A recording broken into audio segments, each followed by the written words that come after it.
నమస్తే వి digital news కి స్వాగతం. నా పేరు మీనా. వార్తల ముందుగా ముఖ్యాంశాలు.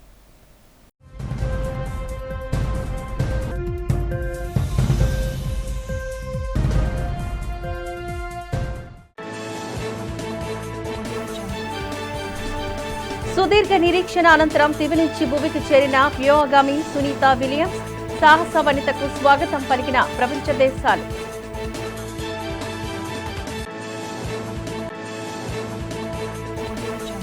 సిఐఐ ఎంఎస్ఎంఈ సంయుక్త ఆధ్వర్యంలో నగరంలో నిర్వహించిన ప్రోత్సాహిక ఆవిష్కరణల సదస్సులో ముఖ్య అతిథిగా పాల్గొని 10 కీలక సూత్రాలను వెల్లడించిన మంత్రి కొండపల్లి శ్రీనివాస్.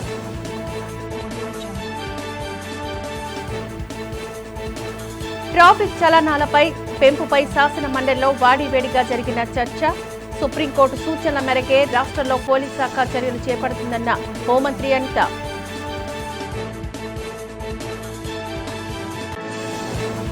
విశాఖ క్రికెట్ స్టేడియంకు వైఎస్ఆర్ పేరు తొలగింపుపై మండిపడ్డ మాజీ మంత్రి గుడివాడ అమర్నాథ్. వైఎస్ రాజశేఖర రెడ్డి పేరు వింటేనే కూటమి ప్రభుత్వం భయపడిపోతుంది అంటూ ఎద్దేవా. 9 నెలల ఉత్కంఠతకు తెరపడింది. సుదీర్ఘ నిరీక్షణ ఫలించింది. నాసా వ్యోమగామి సునీత విలియమ్స్ సురక్షితంగా భూమి మీదకు చేరింది. దాదాపు 9 నెలల తర్వాత ఆమె భూమి మీద అడుగుపెట్టింది. ఈ నేపథ్యంలో క్యాప్సూల్ నుంచి బయటకు వస్తూ సునీత విలియమ్స్ చిరునవ్వులు చిందించారు. అందరికీ హాయ్ చెప్తూ చాలా ఉల్లాసంగా కనిపించారు. ఆమెలోని ఎలాంటి ఆందోళన కనిపించలేదు. చాలా ఉత్సాహంగా ఆనందంగా ఉన్నట్లు వీడియోను బట్టి తెలుస్తోంది. ఇందుకు సంబంధించిన దృశ్యాలు వివిధ అంతర్జాతీయ మీడియాల్లోని వైరల్ అవుతున్నాయి. వ్యోమక నౌక మొరాయించడంతో 9 నెలలుగా అంతరిక్షంలోనే ఉండిపోయిన సునీత విలియమ్స్ బుచ్ విల్మోర్లు భూపై సురక్షితంగా అడుగుపెట్టారు. ఇంటర్నేషనల్ స్పేస్ స్టేషన్ నుంచి మంగళవారం తిరుగు ప్రయాణమైన సునీత విలియమ్స్ విల్మోర్ భారత కాలమానం ప్రకారం బుధవారం తెల్లవారుజామున 3:27 ఫ్లోరిడా తీరంలోని సేఫ్గా ల్యాండ్ అయ్యారు. డ్రాగన్ వ్యోమ నౌక సముద్ర తీరంలో ల్యాండ్ అవ్వగానే సహాయ బృందాలు రంగంలోకి దిగి క్రూ డ్రాగన్లు వెలికి తీశాయి. ఆ తర్వాత ఆస్ట్రోనాట్లను space X crew dragon freedom capsule నుంచి బయటకు తీసుకువచ్చారు.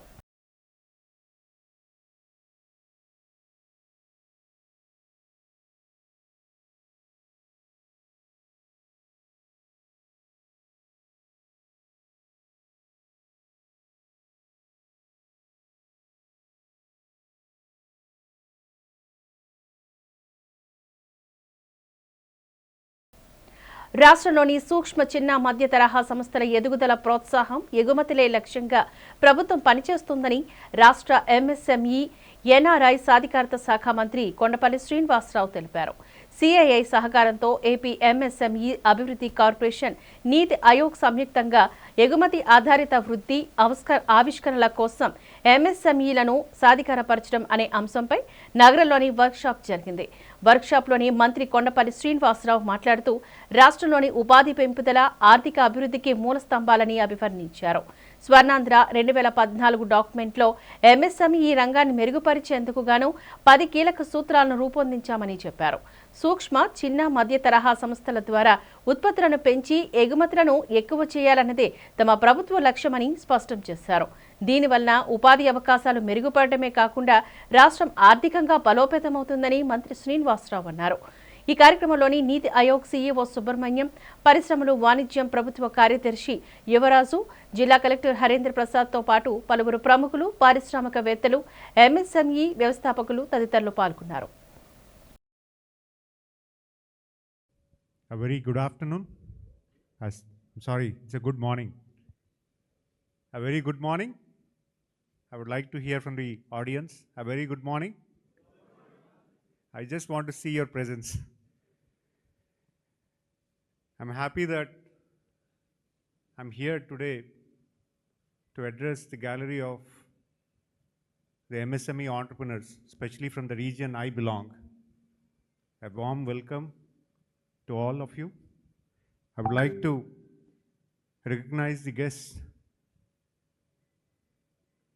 Respected Sivashankar Thammareddy Garu is the chairman of MSME Development Corporation of Andhra Pradesh. He is a man who has been supporting me and trying to bring all the issues with respect to our sectors that the industry needs. He was able to help me out the issues pertaining to each sector and try to discuss with me and try to find a solution which the industry wanted. I'm very happy that I'm sharing the dais with him. And I also wanted to recognize today's guest from Niti Aayog, Mr. Sanjeet Singh, the Senior Advisor for Trade and Commerce in Niti Aayog. I'm very happy that his presence makes a lot of difference to understand what Niti Aayog wanted to plan and పిల్లలు helmet ధరించకపోవడం వల్లే ఎంతో మంది తల్లిదండ్రులకు కడుపుకోత మిగులుతుందని, వాహన ప్రమాదాల్లో ప్రాణాలు కోల్పోతున్నారని హోంమంత్రి వంగల్పూడి అనిత పేర్కొన్నారు. హెల్మెట్ లేని ప్రయాణం ప్రమాదకరంగా భావించి హెల్మెట్ ధరించకపోతే 1000 రూపాయలు జరిమానా విధించే విషయంపై కసరత్తు చేస్తున్నట్లుగా అసెంబ్లీ సమావేశాల్లో చెప్పారు. మండలిలో ట్రాఫిక్ చలానాల పెంపుపై వైసీపీ సభ్యులు లేవనెత్తిన అంశానికి హోంమంత్రి సమాధానం చెప్పారు. హెల్మెట్ విషయంలో సుప్రీంకోర్టు మార్గదర్శకాలు అమలు చేస్తున్నామని అన్నారు. ప్రాణమా 1000 రూపాయల అన్న సున్నితత్వాన్ని ప్రజలు అర్థం చేసుకోవాలని చెప్పారు. పౌరుల్లో మార్పు కోసమే 100 రూపాయలను 1000 రూపాయలకు పెంచిందని, మనమెంత జాగ్రత్తగా ఉన్నా ఎదుటివారి అజాగ్రత్త వల్ల కూడా ప్రమాదాలు జరిగే రోజులు కనుక హెల్మెట్ విషయంలో కఠినంగా వ్యవహరించకపోతే ఇంకా చాలా ప్రాణాలు పోగొట్టుకుంటాము అంటే ఆమె స్పష్టం చేశారు. కేంద్రం సుప్రీం మార్గదర్శకాలకు అమలు చేయక తప్పదని పేర్కొన్నారు. ఇక్కడ 1000 రూపాయల వరకు అంటే 100 రూపాయల చలన నుంచి 1000 రూపాయల చలన వరకు మార్చారు అంటేనే ఎక్కడ కూడా మార్పు రావట్లేదు. ప్రతి తల్లిదండ్రులు, చాలా మంది తల్లిదండ్రులకి ముఖ్యంగా కడుపు కోత మిగిలిపోతుంది. హెల్మెట్ లేకుండా నడపడం వల్ల మనం జాగ్రత్తగా వెళ్ళినా కూడా అవతలడు జాగ్రత్తగా రాకపోయినా కూడా యాక్సిడెంట్ అయితే అక్కడ చనిపోయే పరిస్థితులు ఉన్నాయి. హెడ్ భూమికి తగిలి చనిపోయే పరిస్థితులు ఉన్నాయి. వీటన్నిటి నేపథ్యంలో వేసిన పరిస్థితి అధ్యక్ష. దీనికి సంబంధించి అధ్యక్ష సుమారుగా మళ్ళీ సుప్రీంకోర్టు గైడ్ లైన్స్ ప్రకారం అధ్యక్ష, అంటే సుప్రీంకోర్టు కానీ గవర్నమెంట్ ఆఫ్ ఇండియా కానీ ఎంత ఇనిషియేషన్ తీసుకుందంటే దీని మీద డెఫినెట్గా జాతీయ రహదారి భద్రతా మండలి అని చెప్పి అదొకటి, రాష్ట్ర రహదారి భద్రతా మండలి అని 2 కమెంట్స్ చేసుకుని ఈ జాతీయ భద్రతా రహదారి మండలికి సీఎం గారిని చైర్మన్గా పెట్టి, అదేవిధంగా మనకి ట్రాన్స్పోర్ట్ మినిస్టర్ని, అదేవిధంగా ఆల్ డీజీపీస్ని ఇందులోని ఒక సభ్యులుగా ఏర్పాటు చేసి ప్రతి సంవత్సరం డెఫినెట్గా ఒక 2 times అయినా వాళ్ళు కూర్చొని దీని మీద రివ్యూ చేయాలి అధ్యక్ష. అదేవిధంగా స్టేట్కి సంబంధించి, అదేవిధంగా డిస్ట్రిక్ట్కి సంబంధించి ఒక్కొక్క కమిటీలు ఏర్పాటు చేశారు అధ్యక్ష. స్టేట్కి సంబంధించిన దాంట్లోని కూడా ఇమీడియట్గా మనకి మళ్ళీ సీఎం గారిని, అదేవిధంగా డీజీపీ గారిని, రోడ్ అండ్ ట్రాన్స్పోర్ట్ మినిస్టర్స్ని, అదేవిధంగా ఆర్ఎన్వి మినిస్టర్ని, వీళ్ళందరినీ కూడా ఇన్వాల్వ్ చేసి మళ్ళీ కమిటీ ఏర్పాటు చేసుకుని ప్రతి నెల కంపల్సరీగా దీని మీద ఒక రివ్యూ కూర్చునే పరిస్థితులు వచ్చినాయి అధ్యక్ష. అదేవిధంగా అధ్యక్ష ఈరోజు మనకి డిస్ట్రిక్ట్ లెవెల్కి వచ్చేసరికి కలెక్టర్ చైర్మన్గా ఉండి మళ్ళీ ఎస్పీ ఒక సభ్యుడిగా ఉండి అక్కడ కూడా మనకి ప్రతి 15 రోజులకి ఒకటి డెఫినెట్గా రివ్యూ చేసుకోవాలి, దాని మీద మెజర్స్ పాటించాలి అని గవర్నమెంట్ ఆఫ్ ఇండియా ఇచ్చిన ఆర్డర్ అధ్యక్ష. వైసీపీ తీరుతో ప్రభుత్వ పాఠశాలలో 12 లక్షల మంది విద్యార్థుల సంఖ్య తగ్గిందని మంత్రి నారా లోకేష్ విమర్శించారు. సౌకర్యాలు లేక విద్యార్థులు ప్రైవేటు విద్యా సంస్థల్లో చేరారని అన్నారు. పాఠశాలల్లో సదుపాయాలపై శాసన మండలిలో సభ్యులు అడిగిన ప్రశ్నలకు మంత్రి సమాధానాలు ఇచ్చారు. గత ప్రభుత్వంలోని ఐబీ రిపోర్ట్ కోసం 5 కోట్లు ఖర్చు పెట్టారని, ఎక్కడ అమలు చేశారో చెప్పాలని అన్నారు. అప్పట్లో టోఫెల్కు 60 కోట్లు ఖర్చు పెట్టారని, కూటమి ప్రభుత్వం వచ్చాక విద్యాశాఖలో సంస్కరణలు చేపట్టామని చెప్పారు. టీచర్ల బదిలీలోని రాజకీయ నాయకుల ప్రమేయం ఉండకూడదనే లక్ష్యంతో టీచర్ ట్రాన్స్ఫర్ యాక్ట్ను తీసుకువస్తున్నామని అన్నారు. ఉపాధ్యాయులు కేవలం పాఠాలు మాత్రమే చెప్పాలన్నది మా విధానమని, వారిపైన యాప్ల భారాన్ని తగ్గించి అన్ని వివరాలతోని ఒకే యాప్ తీసుకువచ్చి మోడల్ స్కూల్స్ను ఏర్పాటు చేసి విద్యా ప్రమాణాలు పెంచుతున్నామని అన్నారు. పాఠశాలలో రేటింగ్స్ కోసం విధానం అమలు చేస్తామని స్పష్టం చేశారు. విద్యలో మనం తీసుకొస్తున్న సంస్కరణలపైన చర్చ జరగాలని ఆనాడు వైకాపానే కోరింది. మేము ఒప్పుకున్నాం, ప్రిపేర్ అయ్యి హౌస్కి వచ్చాం. హౌస్ చైర్మన్ గారు చెప్పినట్టు నడుస్తుంది, ప్రతిపక్షంలో ఉన్న పార్టీ చెప్పినట్టు నడవదు. కావాల్సినప్పుడు డిబేట్ పెట్టండి. మాకు ఈరోజు మూడ్ బాగాలేదు, మేము బయట ఎక్కడికి వెళ్ళాలి, మాకు వేరే పనులు ఉన్నాయి, లేదా మాకు పార్టీ మీటింగ్ ఉంది, మేము వెళ్తాం, మీరు పోస్ట్పోన్ చేయాలనుకుంటే దానికోసం ఇక్కడ ప్రభుత్వం లేదు, గౌరవ చైర్మన్ గారు లేరు. దయచేసి ఇది ఆయన సీనియర్ నాయకుడు, ఎమ్మెల్యేగా అనేక సార్లు చేశారు, 3 సార్లు మంత్రిగా చేసిన వ్యక్తి, ఆయన కొంచెం ఆలోచించి చెప్పాలి అధ్యక్ష. అని ఆ రోజు అన్ని మెటీరియల్ తీసుకొచ్చాండి, మీరు అందరు చూశారు. మీరు ప్రింట్ చేసిన పుస్తకాలు తీసుకొచ్చా, మేము ప్రింట్ చేయబోయే పుస్తకాలు తీసుకొచ్చా. ఆ రోజు షార్ట్ డిస్కషన్ నోట్ ఇచ్చా మీద, లేకపోతే బొత్స గారు నేను ఇప్పుడు నోట్ కూడా వాళ్ళు పంపిస్తాను, మీరు చదవండి. ఇంగ్లీష్లో ఇచ్చాను, తెలుగులో ఇచ్చాను, నోట్ ఇచ్చాను అధ్యక్ష. ఈరోజు మనం క్వశ్చన్ అంటే మీరే మాకు చెప్పారు, మా సభ్యుడి నుంచి అన్ని మాడుతుంటే ప్రశ్న ఏంటి మంత్రి కానీ మీరు సూటిగా మమ్మల్ని అడిగారు. కానీ బొత్స గారు మొత్తం అన్ని మాట్లాడారు, అన్నిటికీ నేను వివరిస్తాను అధ్యక్ష. ఫస్ట్ మాడదు 12 లక్షల మంది విద్యార్థులు తగ్గారు. I stand by my word. Botsa గారు నేను సూటిగా ప్రశ్న ఇచ్చేది, ఆయన మంత్రి ఉన్నప్పుడు ఎంతమంది పిల్లలు చదివారో చెప్పమనండి అధ్యక్ష. ఎంతమంది పిల్లలు చదివారని చెప్పమనండి స్కూల్ ఎడ్యుకేషన్లో. సింహాచలం శ్రీ వరహాలక్ష్మి నరసింహస్వామి వారి సహస్రనామార్చన నేత్రపర్వంగా సాగింది. ఆచిత సేవలో భాగంగా ఉత్సవమూర్తి గోవిందరాజస్వామిని ఉభయ దేవేరులతో మండపంలో అధిష్ఠింపచేశారు. సహస్రనామార్చనలో పాల్గొన్న భక్తుల గోత్రనామాలతో సంకల్పం చెప్పి పాంచరత్రగమ శాస్త్ర విధానంలో విశ్వక్షేణారాధన పుణ్యహవచనాలతో కార్యక్రమానికి కమనీయంగా జరిపించారు. మంత్రపుష్పం మంగళ శాసనాల తర్వాత భక్తులకు వేద ఆశీర్వచనాలు, శేష వస్త్రాలు, స్వామివారి ప్రసాదాలను వారికి అందజేస్తారు. తదుపరి స్వామివారి అంతరాలయ దర్శనానికి అనుమతించారు. ఓం నీలాయ నమః, ఓం రక్తసింహాయ నమః, ఓం హరిద్రసింహాయ నమః, ఓం ధూమ్రసింహాయ నమః, ఓం మూలసింహాయ నమః, ఓం మూలాయ నమః, ఓం బృహత్సింహాయ నమః, ఓం పాతాళస్థితసింహాయ నమః, పర్వతవాసినే నమః, ఓం జలస్థసింహాయ నమః, ఓం అంతరిక్షస్థితాయ నమః, ఓం కాలాగ్నిరుద్రసింహాయ నమః, ఓం చండసింహాయ నమః, అంతజింపసింహాయ నమః, అనంతగతయే నమః, ఓం వీర. ప్రజల గుండెల్లో చిరస్థాయిగా నిలిచిపోయిన మహానేత వైఎస్ రాజశేఖర రెడ్డి పేరును చూసి కూటమి సర్కార్ కలవరపడుతోందని వైఎస్ఆర్సీపీ విశాఖ జిల్లా అధ్యక్షుడు మాజీ మంత్రి గుడివాడ అమర్నాథ్ అన్నారు. పీఎం పాలెం క్రికెట్ స్టేడియం పేరులో వైఎస్ఆర్ పేరు తొలగించిన నేపథ్యంలో ఆయన విశాఖ పార్టీ కార్యాలయంలో మీడియా సమావేశాన్ని ఏర్పాటు చేసి మాట్లాడారు.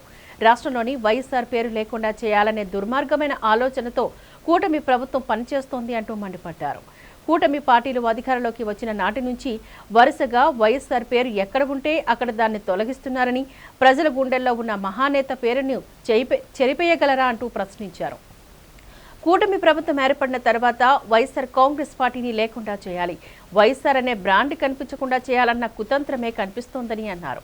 ప్రభుత్వం ఏర్పాటు చేయగానే నాగార్జున యూనివర్సిటీలో ఉన్న వైఎస్ఆర్ విగ్రహాన్ని నేలమట్టం చేస్తారని, బాపట్ల జిల్లా వేమూరులో వైఎస్ఆర్ విగ్రహానికి నిప్పంటించారని, చివరికి అత్యంత ప్రతిష్టాత్మకమైన పీఎం పాలెంలో అంతర్జాతీయ క్రికెట్ స్టేడియానికి ఉన్న వైఎస్ఆర్ పేరును కూడా తొలగించారని విమర్శించారు.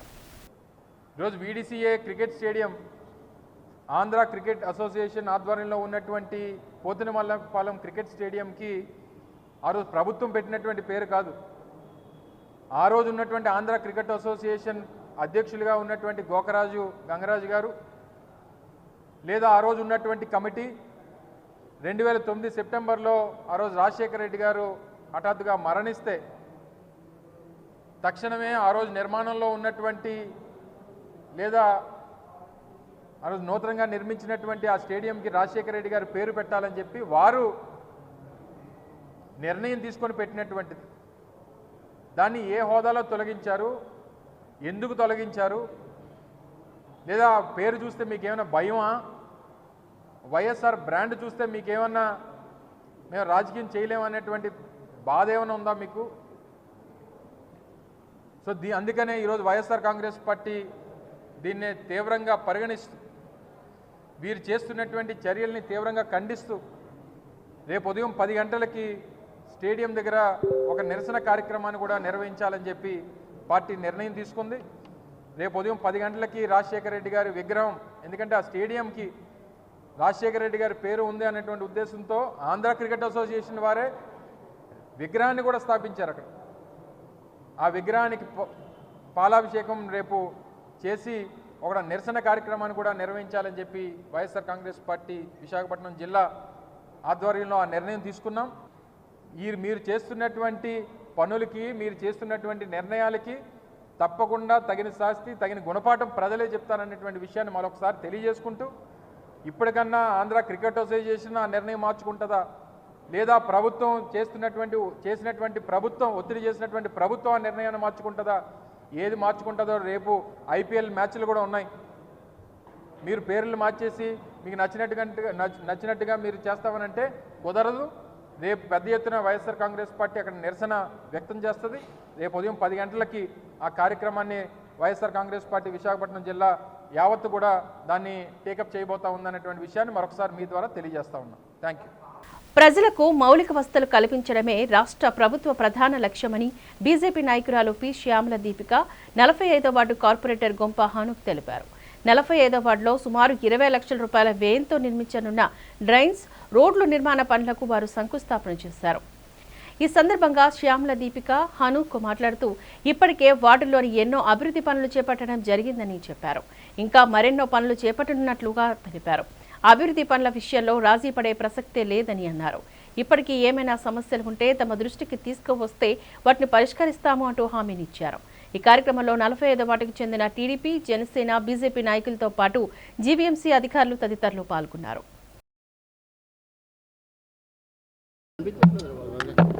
ఈరోజు 45వ వార్డులో మరి దీపికా మేడం గారు, పైలం ముత్యాలనాయుడు గారు, మరి ఇక్కడ ఉన్నటువంటి కూటమి నాయకుల ఆధ్వర్యంలో ఈరోజు 19,50,000 రూపాయల మరి డ్రైనేజీలు, ఈ సీసీ రోడ్లు శాంక్షన్ అవ్వడం జరిగింది.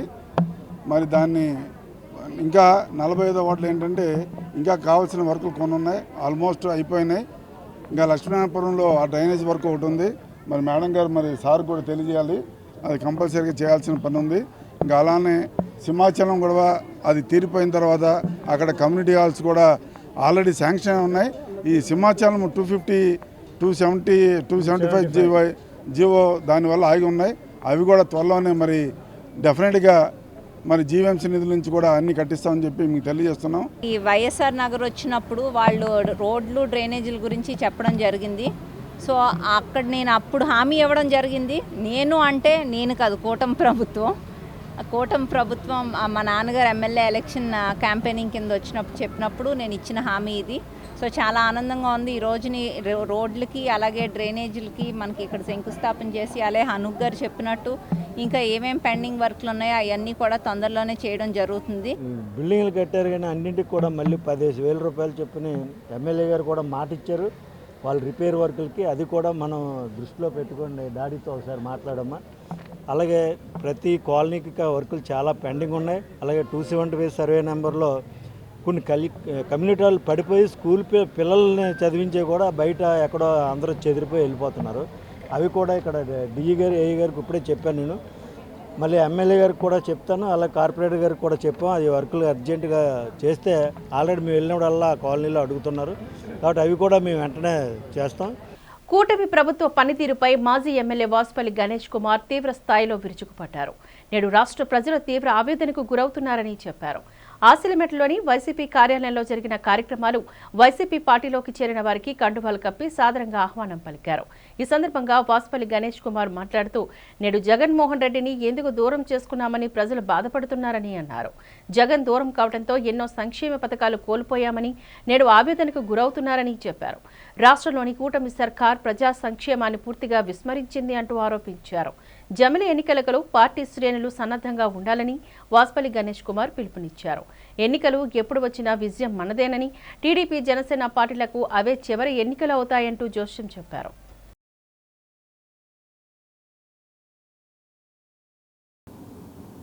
దక్షిణ నియోజకవర్గంలో ఈరోజు ఒక నాయకుడిని కోల్పోయాము, మంచి పార్టీని కోల్పోయాము అని ప్రతి ఒక్క పేదవాడు ముఖ్యంగా బాధపడతా ఉన్నారు అన్నమాట.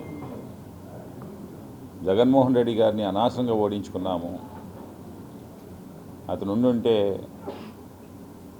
మన నియోజకవర్గం అనేక రకాలుగా అభివృద్ధి చెందుండేది, అనేక రకాలుగా మన అందరికీ కూడా లబ్ధి చేకూరుండేది. ఈ పార్టీకే సుమారు ఏ రకంగా చూసుకున్నా సరే గడిచిన 10 నెలల్లోనే జగన్మోహన్ రెడ్డి గారి నాయకత్వం అంటే ఒక 75,000 కోట్ల రూపాయలు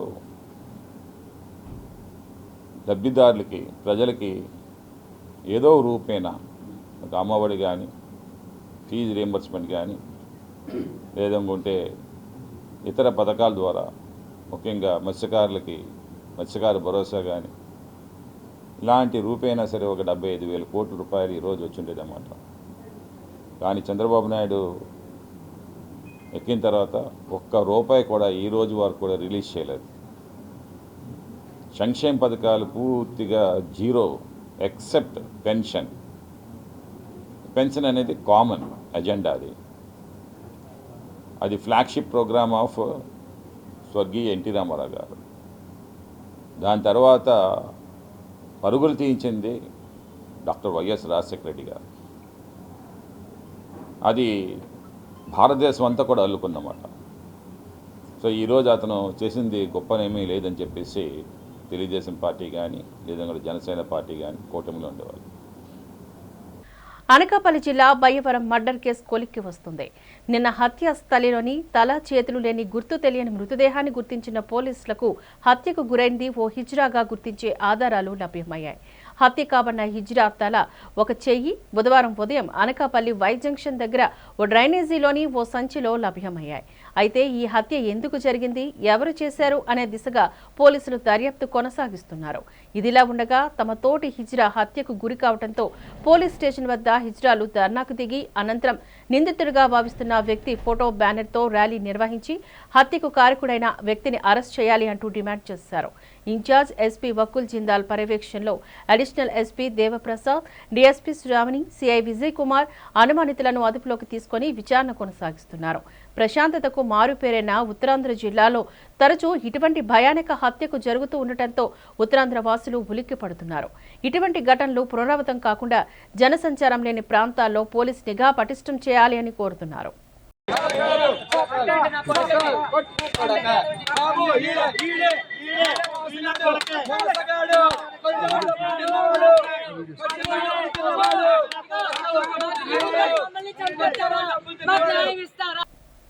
జీవీఎంసీ మేయర్ పీఠాన్ని దక్కించుకునేందుకు ఎన్ని కుతంత్రాలు పన్నినప్పటికీ కూటమి నేతల సాధ్యం కాదని వైసీపీ సీనియర్ నేత మాజీ ఎమ్మెల్యే వాసుపల్లి గణేష్ కుమార్ హితో పలికారు.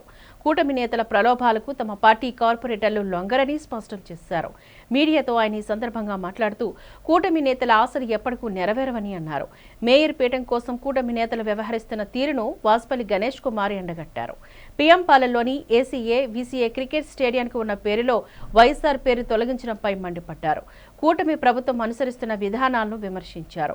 ప్రజలకు ఇచ్చిన హామీలను అమలు చేయడంలో రాష్ట్ర ప్రభుత్వం ఘోరంగా విఫలమైందని ఆరోపించారు. రాబోయే రోజుల్లో రాష్ట్ర ప్రభుత్వానికి ప్రజలే తగిన గుణపాఠం చెప్తారని వాసుపల్లి హెచ్చరించారు. పోతన్నమాలపాలెంలోని అసలు మధురవాడ ఇంత డెవలప్మెంట్ అయిందంటే ఈరోజు ఆశీలమెట్లో ₹1,00,000 ఉంటే అక్కడ 1,50,000 1,20,000 గజం పిఎం పాలెంను మధురవాడలో ఉందన్నమాట. దాని పునాది ఎవరేశారండి? డాక్టర్ వైఎస్ రాజశేఖర రెడ్డి గారు. హరిరావులో హెల్త్ సిటీ ఎవరేశారండి? డాక్టర్ వైఎస్ రాజశేఖర రెడ్డి గారు. సరే ఇంకోటి ఏంటంటే పీలా శ్రీని గారు ఉన్నారు, ఫ్లోర్ లీడరు. అతని అంబిషన్ ఈ wants to become mayor. Okay, Chandrababu Naidu హయాంలో ఇంకా అవ్వను అని డిసైడ్ అయిపోయాడు.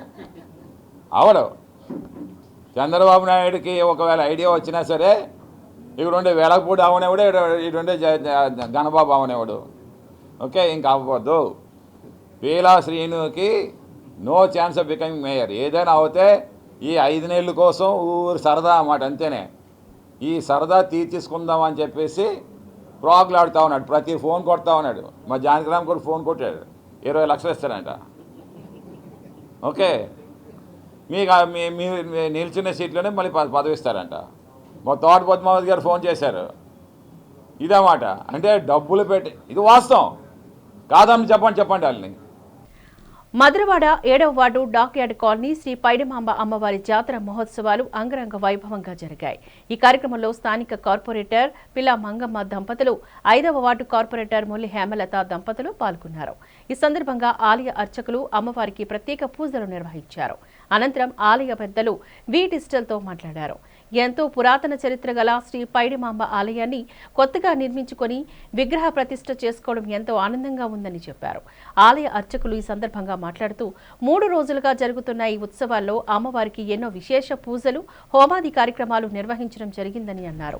అమ్మవారికి జాతర మహోత్సవాల్లో భాగంగా భక్తులందరూ పెద్ద ఎత్తున అమ్మవారిని దర్శించుకుని వారు మొక్కుబడులు చెల్లించుకున్నట్లుగా వెల్లడించారు. గత 3 రోజులు అమ్మవారి కలస్థాపన పూజలు, కుంభాభిషేకం, కుంకాభిషేకం, పంచామృతాభిషేకం, చండీయాగం, ఊరేగింపు కార్యక్రమం, అగ్నిగుండం తొక్కడం జరిగిందని చెప్పారు. ఈ కార్యక్రమంలోని స్థానిక పెద్దలు, గ్రామ ప్రజలు తదితరులు పాల్గొన్నారు.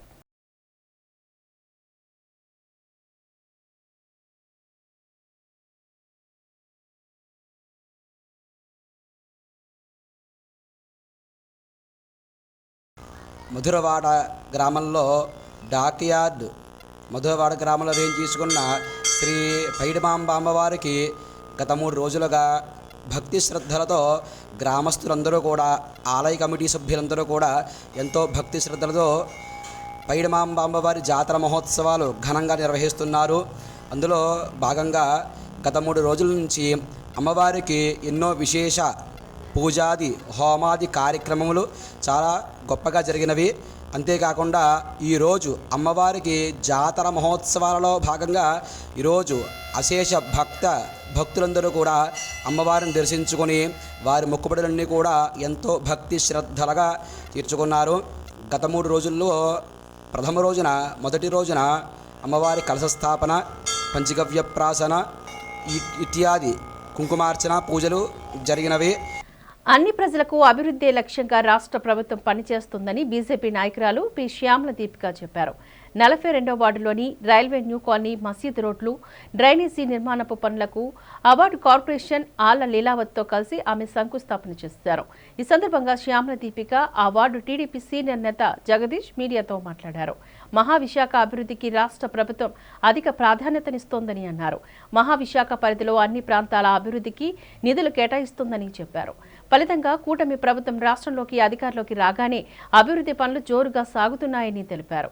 అభివృద్ధి మరోవైపు సంక్షేమం 2 కళ్లుగా భావిస్తూ ప్రభుత్వం నిరంతరం పనిచేస్తుందని శ్యామల దీపిక, జగదీశ్లు తెలియజేశారు.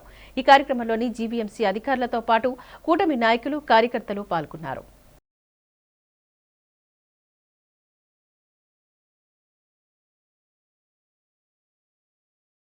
ఈ రోజున మనం 42వ వార్డులోని ఇక్కడ బాక్స్ కల్వర్ట్ ట్రైన్లు పైకి రేస్ చేయడం, అదే విధంగా పైన స్లాబ్ లేయడం, మసీద్ వీధి నుంచి రామాలయం వీధి వరకు ఏమైతే వర్క్లు ఉన్నాయో అవన్నీ కూడా చేయడానికి శంకుస్థాపన చేయడం జరిగింది. ఇవన్నీ వర్క్స్ అన్నీ కూడా పండుగ అయిన తర్వాత చేస్తే బాగుంటుందని చెప్పి మన కార్పొరేటర్ గారు, అలాగే తక్కిన మన జగదీష్ గారు అందరూ కూడా చెప్పడం జరుగుతుంది. సో అదేవిధంగా కొంచెం పండుగ అయిన వెంటనే ఇవన్నీ కూడా స్టార్ట్ అవుతాయి. మన వార్డులో కూడా ఏమైతే సమస్యలు ఉన్నాయో అవన్నీ కూడా మనకి జగదీష్ గారు, మా కార్పొరేటర్ గారు, అలాగే మా బీజేపీ నాయకులు మొత్తం అందరూ కూడా తీసుకురావడం జరుగుతుంది. ఏమైతే ప్రాబ్లమ్స్ ఉన్నాయో అన్నీ కూడా త్వరలోనే శంకుస్థాపన చేసి మొత్తం అన్నీ కూడా మనకు ఉత్తర నియోజకవర్గంలో ప్రతి వార్డు కూడా ఉత్తమమైన వార్డు కింద తీర్చిదిద్దడం అనేది జరుగుతుంది. ఉత్తర నియోజకవర్గం 42వ వార్డులో ఏవైతే జీవీఎంసీ కన్వర్ట్లు అండ్ కాలువలు, గడ్డలు ఏవైతే ఉన్నాయో అవి మా గౌరవ ఎమ్మెల్యే గారు విష్ణుకుమార్ రాజు గారు ఇవన్నీ కూడా శాంక్షన్ చేయించి ఒక్కొక్క ఏరియాకి సుమారు 20 నుంచి 30 లక్షల రూపాయలు ఈ కన్వర్ట్లు రిపేర్ చేసి మళ్ళీ వచ్చే రైన్ సీజన్ కల్లా కూడా ఇదంతా కట్ట చేయాలని గౌరవ ఎమ్మెల్యే గారు ప్రతి ఒక్కటి కూడా దృష్టిలో పెట్టుకొని కన్వర్ట్లు కానీ, లేదంటే కాలువలు కానీ, గడ్డ కానీ ఏదైనా సరే ముందు రైన్కు ముందే పనిచేయాలని ఈరోజు ప్రతి వార్డుకి కూడా జీవీఎంసీ నుంచి ఫండ్స్ రిలీజ్ చేసి ఈ యొక్క కార్యక్రమాన్ని మొదలుపెట్టడం జరిగింది.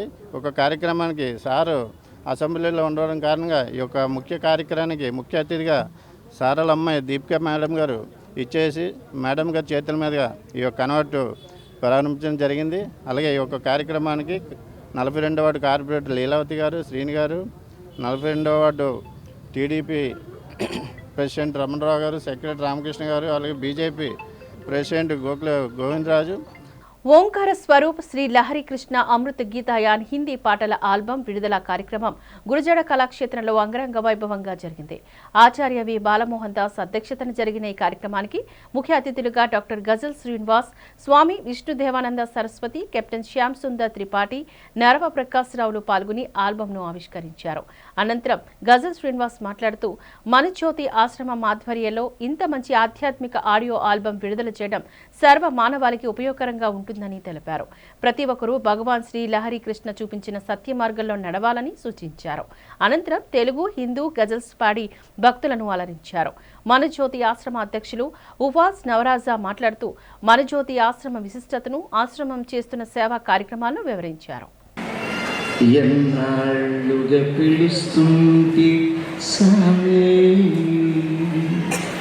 ఒక్కసారి రావాలని సామే, ఎన్నాళ్ళుగా పిలుస్తుంది సామే, ఒక్కసారి రావాలని సామే, ఎన్నాళ్ళుగా పిలుస్తుంది సామే, వేడి వేడి అన్నల్లో వెన్న పూసనే వేస్తా, వేడి వేడి అన్నల్లో వెన్న పూసనే వేస్తా. ఉత్తరాంధ్ర ఆరాధ్య దైవం, ప్రముఖ పుణ్యక్షేత్రంగా విరాజిల్లుతున్న సింహాచలం శ్రీ వరహాలక్ష్మి నరసింహస్వామి వారి నిత్య కళ్యాణం అత్యంత వైభవంగా జరిగింది. ఆజిత సేవల్లో భాగంగా అర్చక స్వాములు ఉత్సవమూర్తి గోవిందరాజస్వామిని ఉభయ దేవేరులతో మండపంలో అధిష్ఠింపచేశారు. నిత్య కళ్యాణంలో పాల్గొన్న భక్తుల గోత్రనామాలతో సంకల్పం చెప్పి పాంచరత్ర గమశాస్త్ర విధానంలో విశ్వక్షేణారాధన పుణ్యహవచనాలతో కార్యక్రమానికి శ్రీకారం చుట్టారు. కంకణధారణ, నూతన యజ్ఞోపవిత సమర్పణ, జీలకర్ర బెల్లం, మాంగళ్యధారణ, తలంబ్రాల ప్రక్రియను కమనీయంగా జరిపించారు. మంత్రపుష్పం, మంగళ శాసనాల తర్వాత భక్తులకు వేద ఆశీర్వచనాలు, శేషవస్త్రాలు, స్వామివారి ప్రసాదాలను వారికి అందజేశారు. అనంతరం స్వామివారి అంతరాలయ దర్శనాన్ని కల్పించారు.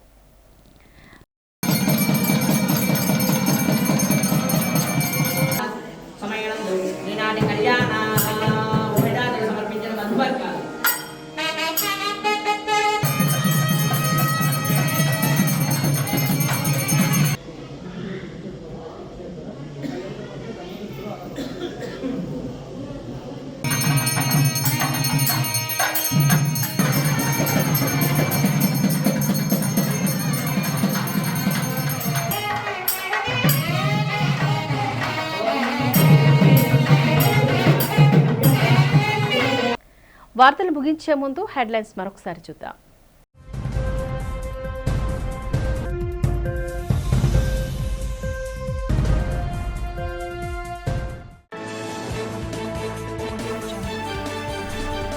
సుదీర్ఘ నిరీక్షణ అనంతరం దివి నుంచి భూమికి చేరిన వ్యోమగామి సునీత విలియమ్స్, సాహస వనితకు స్వాగతం పలికిన ప్రపంచ దేశాలు.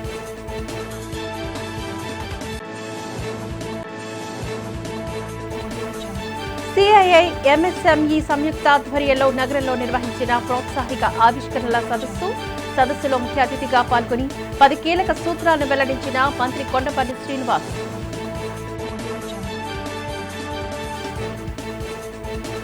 ట్రాఫిక్ చలనాలపై పెంపుపై శాసన మండలిలో వాడివేడిగా జరిగిన చర్చ. సుప్రీంకోర్టు సూచనల మేరకే రాష్ట్రంలో పోలీస్ శాఖ చర్యలు చేపడుతుందన్న హోంమంత్రి అనిత.